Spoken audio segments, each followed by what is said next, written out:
What's going on, guys? So I think a lot of people are missing something in this Kiely Rodni case, and it's just being ignored. It came out at the very beginning, it got a lot of attention, but now it's just over. So let's get into what that is.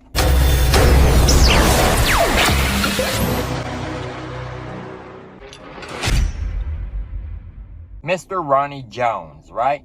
Ronnie Jones called in the Ickmel show, and he was telling Ickmel a lot of things. He was going over what Kiely was doing at the party, how she was acting, what was going on. But he let out a lot of nuggets of information that really got passed over in the grand scheme of things, right? One of those nuggets of information was there's a lot of older guys who hang out at these parties, and they give these young kids drugs that they can't afford on their own.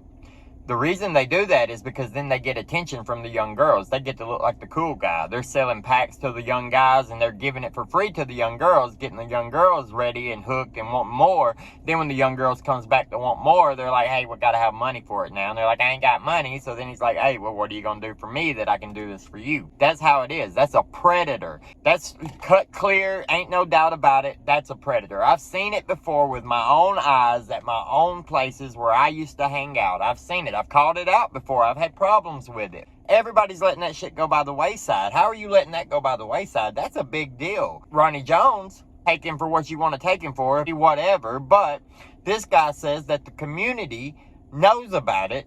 It's just normal for older guys to go prey on young teen girls at these parties that the cops never break up, never bust, never even ride through, and everybody has to run. What the hell? I mean, we used to have a lot of spots like that when I was in high school, right? We'd go, we'd party, we'd hang out. There'd be all kinds of people there. And a lot of the time, there were older guys there. And those older guys usually did have more money than us. And that's why they were there, right? Oh, they were the cool guys. They were the guys who could rap. They were the guys who did this, did that. Now, when you get older and you realize, hey, those are the fucking failures in life, right? Those guys don't have a damn thing. They still want to be a rapper at age 45. But I feel like that's important because if you've got a town where there's a lot of money, and then you got a town where there's a lot of young kids doing crazy psychedelic drugs, fentanyl is a huge problem, marijuana, alcohol. As soon as Kiely went missing, her friends come out and they're starting to say like, oh yeah, there was a bunch of people there that we didn't know. There was people from all these different places with these drugs that we've never seen before. And I'm worried that she got abducted. That's what they were thinking, that somebody took her, that there was somebody there who shouldn't have been there who came and took her. She was very social, right? She's going around the party talking to everybody. Okay, so think what you want about the friends, right? Sammy, Mags, everywhere. I have my suspicions of them too, but let's say that the friends didn't do a damn thing, right? Let's just pretend. If you don't believe that that's possible, let's just pretend that the friends didn't do a damn thing wrong aside from leaving their friend.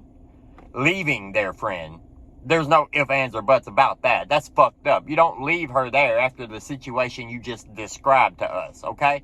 But let's say that they didn't do anything harmful to her, that they were just stupid and didn't realize that they were putting her in danger if they left her alone, okay?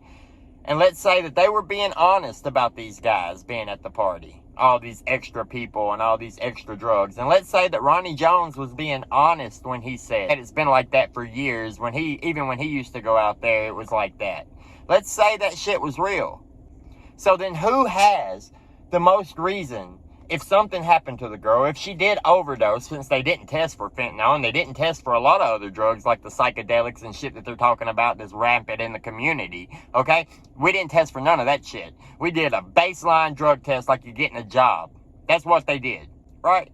Nothing that's out of the norm did they test for. Just basic drugs. Opiates, marijuana, cocaine, methamphetamine, benzos, that type of bullshit. That's what they tested for. But they left off fentanyl. Yes, it's an opiate, but it's a different type of opiate. It's a synthetic opiate. But they didn't test for none of this other shit. Now, if you've got a strange guy who's way too old to be hanging out with this little 16-year-old girl, but he's giving her dope so he can get her attention, they run off together because her friends has done left her. He's parked down by the bank over here. He gives her something. She fucking dies. Who has the motive right then to not be caught with that dead body? Who? The older guy who gave her the drugs that killed her? I'm just saying. It's a possibility. So maybe Ronnie Jones was just dry snitching. Maybe Ronnie Jones does have more information. Maybe he come out and he was trying to tell like, hey, this is the type of shit that's going on here. But he's not part of the Truckee way. he got caught in crossfire between Upchurch and Ickmail, all the shit going through. So he's like, fuck that, I'm out. I don't want nothing. I was tried to help and now I'm not helping. That could be a possibility. Like, just because a YouTuber says something does not make it fact, right? I'm a fan of Ryan Upchurch. I don't agree with most of the shit he said during this case. He doesn't agree with half of the shit he said during this case, because while you're trying to figure it out, you're just trying to figure it out. You're putting pieces together, and then this doesn't fit. So, okay, so throw this away because this was bad information, right? So then put this in and put this in. Things can change. Just because somebody felt some way in the very beginning doesn't mean they feel that way at the end. As the story comes together, you get a clearer picture. And to me, that's the clearest picture I can find. One of the older guys at the party gave her the drugs, hanging out, wanting her attention, wanting to have inappropriate relationships with a 16-year-old girl because some people are fucking nasty. And then when something happened to her because she took too much drugs or whatever, she had a bad reaction. Then he panicked because, hey, I'm a 25-year-old man. What am I doing sitting here with this 16-year-old girl and she's OD'd? Of course they know she didn't have the drugs. They're going to know I had the drugs. They're going to know that it came from me. They're going to want to know why I'm here with her in the first fucking place. So my whole life is ruined if I get caught with this. Even if I call the cops to get her help, my whole life is ruined. So let's just throw her in the back and roll this car off in the water and get the fuck out of here. Maybe that's what happened. Maybe that's not. I'm not saying it is. I'm not saying it ain't. I'm not there. I didn't investigate the case. I didn't get to see all the evidence laid out clear and plain in front of me without a bunch of internet rumors and people hiding shit from Truckee and other people coming out saying shit that doesn't make any sense and other people acting weird. How am I supposed to know? I'm a YouTuber down here in Alabama. Come on now. Roll Tide. I hate Tennessee. Have a good day, guys, and we'll see you later.